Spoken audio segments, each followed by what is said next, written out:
জানেন ভগবান শ্রীরামের মৃত্যু কিভাবে হয়েছিল?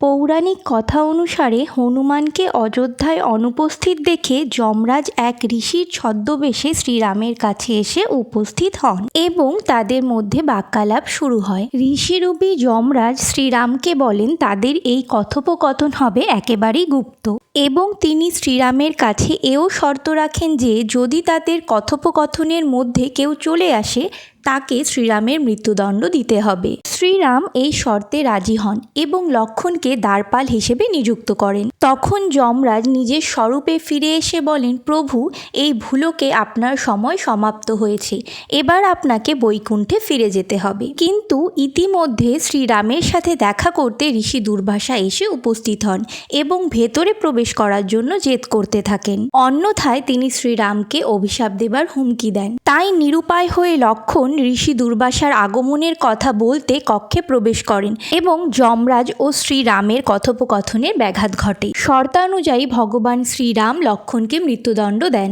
লক্ষ্মণ শ্রীরামের আদেশ অনুসারে সরায়ু নদীতে মিশে যান এবং ভগবান শ্রীরামও সরায়ু নদীতে জলসমাধি গ্রহণের মাধ্যমে মানবরূপ ত্যাগ করেন।